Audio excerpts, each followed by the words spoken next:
నమస్కారం. నమస్కారం సార్. మీ పేరు? నా పేరు పిల్లిట్ల వెంకటయ్య సార్. ఏ ఊరు మీది? మాది సిద్దిపేట జిల్లా మందపల్లి గ్రామం. మందపల్లి. ఏం కళాకారులు మీరు? మేము యక్షగాన కళాకారులం. మేము చిన్ననాటి నుండి బాలబాలికలు ఆడవేషం కానీ మగవేషం కానీ మా నాన్నగారు చెప్పినారు, మేము నేర్చుకున్నాం. ఓకే.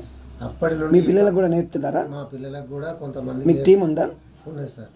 మీ పిల్లలు చదువుకుంటున్నారా? బాగానే చదువుకుంటారు. అంటే చదువుతో పాటు ఈ పని కూడా చేస్తారు? చదువుతో పాటు ఈ పని నేర్చుకుంటారు.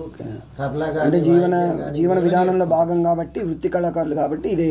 అవు సార్. అది చదివే ఇది ఇదే. రెండు వ్యవస్థలను నడుపుతున్నారు. సో తెలంగాణ కళారత్నాలని యూట్యూబ్ ఛానల్కి మీరు ఇంటర్వ్యూ ఇస్తున్నారండి. మీకు ధన్యవాదాలు చెప్తున్నాను.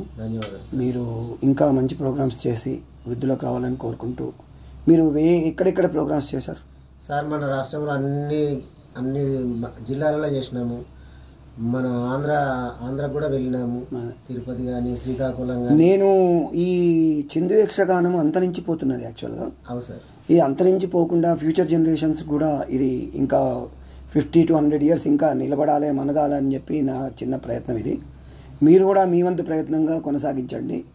కాబట్టి దీన్ని అది అంతరించకుండా చూడండి, మీదే బాధ్యత. ప్రభుత్వాన్ని కూడా బాధ్యతనే, ప్రజలకు కూడా బాధ్యత ఉంది. కాబట్టి ప్రజలు, మీరేం చెప్తారు ప్రజలకు కానీ ప్రేక్షకులకు కానీ? తరతరాలుగా వస్తున్నటువంటి ఈ కళ మాది జీవనోపాధి లేకుండా అయిపోతుంది సార్. అందు గురించి జీవనభృతి కల్పించి మరి ఇటువంటి కళను ఆదరించాలని అందరినీ కోరుకుంటున్నాం సార్, పెద్దలందరూ. ఓకే. ఎక్కడెక్కడ ప్రోగ్రాం చేశారు?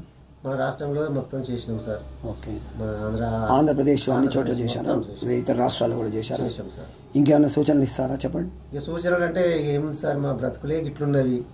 ఇక మొత్తము అలమటించిపోతున్నాం. మాకు ఏది జీవనభృతి లేదు. అదే అందు గురించి మేము. మీకు ప్రభుత్వం తరఫున ఏమైనా సహాయం జరుగుతుందా ఇప్పుడు? ఏదన్నా ఆస్తులు అంటే జాగాలు అట్లాంటివి ఏమైనా ఇస్తున్నారా? ఏం లేవు సార్. ఏమైనా స్కీమ్లు ఏం లేవు. అదే ఇప్పుడు మాకు వచ్చినట్టయితే మేము ఇక్కడ దాకా ఎందుకు వస్తాం సార్? అదే అది గురించి కావాలి మాకు. మమ్మల్ని ముందుకు తీసుకెళ్లేటువంటి పెద్దలు కూడా ఆలోచన చేసి మమ్మల్ని ముందుకు తీసుకెళ్లాలని మేము నమస్కరిస్తున్నాం. ఓకే. మీరు మీ ఆవేదన నాకు అర్థమైంది. ఇవాళ ఎవరైనా ప్రేక్షకులు ఇలాంటి కళాకారులను, మీరు చాలా వాళ్ళు దీనావస్థలో ఉన్నారు, వాళ్ళు అంతరించిపోతున్న వాళ్ళ కళను వాళ్ళ ఆవేదన వ్యక్తం చేస్తున్నారు.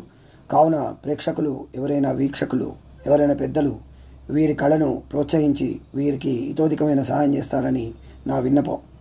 సో థ్యాంక్ యూ అండి, ధన్యవాదాలు, నమస్తే.